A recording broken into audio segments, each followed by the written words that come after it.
बोलो नीप करोरी बाबा महाराज की जय, परम पूज्य सिद्धि माँ की जय, भक्त वत्सल हनुमंत लाल की जय। BNK मिरेकल्स में आप सभी का स्वागत है।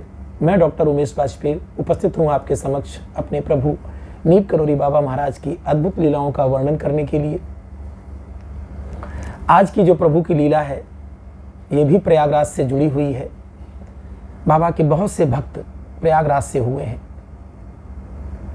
तो बाबा के एक अनन्य भक्त हुए हैं जो अपनी जीवन की जो प्रभु के चमत्कार थे, लीलाएं थी, उनके बारे में बताते हैं जो अलौकिक यथार्थ में लिखी गई। वो बताते हैं कि उनके 2 बेटे रहे और दोनों बेटों में से जो बड़ा बेटा है वो स्टेट बैंक में अधिकारी बनने के लिए फॉर्म भरना था, लेकिन दुर्भाग्य से उसको पता नहीं चल पाया और अंतिम तिथि निकल गई। अंतिम तिथि निकलने के लगभग 1.5 माह के बाद उसने बाबा महाराज का नाम लेकर के और फॉर्म भेज दिया।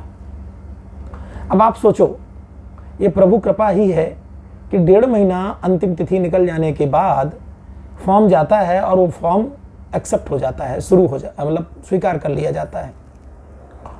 वो भक्त बताते हैं कि जब स्वीकार हो जाता है तो लिखित परीक्षा होती है। लिखित परीक्षा वो बालक पास कर लेता है। पास करने के बाद उसका साक्षात्कार का समय आता है। साक्षात्कार में उसके पिता उसे कुछ प्रश्नों का बातचीत करते हैं और कुछ प्रश्न बताते हैं उससे संबंधित। बाबा की ऐसी लीला और चमत्कार चल रहा था कि जब वो साक्षात्कार देने जाता है तो उससे वही प्रश्न पूछे जाते हैं जो पिता ने चर्चा की थी, और इस तरीके से उसका चयन, अंतिम चयन स्टेट बैंक ऑफ इंडिया में अच्छे अधिकारी के पद पर हो जाता है। बहुत प्रसन्नता होती है पिता को, पुत्र को, परिवार में सबको। फिर वो बताते हैं कि उनका छोटा लड़का जो मेरठ विश्वविद्यालय में लेक्चरर के पद पर, प्रवक्ता के पद पर उसकी नियुक्ति हुई, तो उसकी लीला बताते हैं। उसने भी फॉर्म डाला। 13 उम्मीदवार कुल थे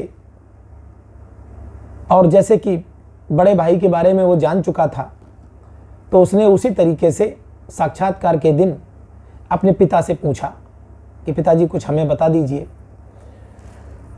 तो पिताजी कहते हैं कि हमें कोई बहुत ज़्यादा ज्ञान नहीं था उसके विषय को लेकर या इंटरव्यू को लेकर के, लेकिन बाबा की कृपा थी, प्रभु की लीला थी, तो मेरे मुंह में जो मन में आया मैंने उससे कुछ 2-4 बातें बता दी।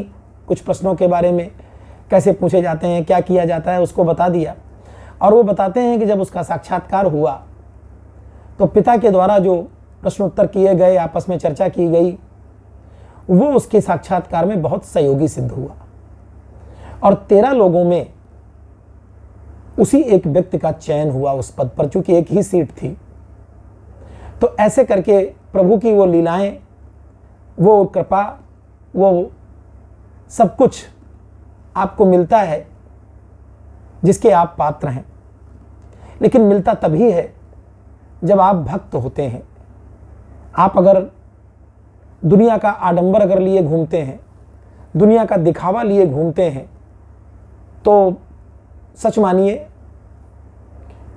निश्चित रूप से आपके हाथ कुछ नहीं लगेगा, हमारे हाथ कुछ नहीं लगेगा। हम सदैव कहते हैं, बार बार कहते हैं कि कहीं भी मत जाइए और अपने प्रभु को अपने पास, अब जहाँ बैठे हैं वहीं याद कर लीजिए।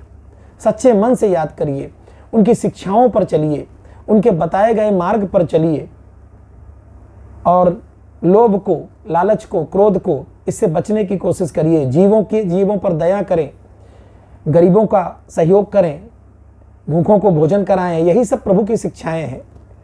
और फिर आप देखिए कि आप पर प्रभु की कैसी कृपा होती है।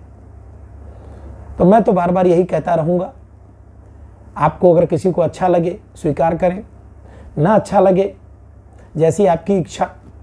मेरा काम है आपको बताना, अपने प्रभु की लीलाएं आप तक पहुंचाना।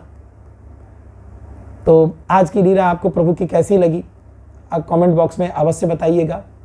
बोलो नीप करोरी बाबा महाराज की जय, परम पूज्य सिद्धि माँ की जय, भक्त वत्सल हनुमंत लाल की जय।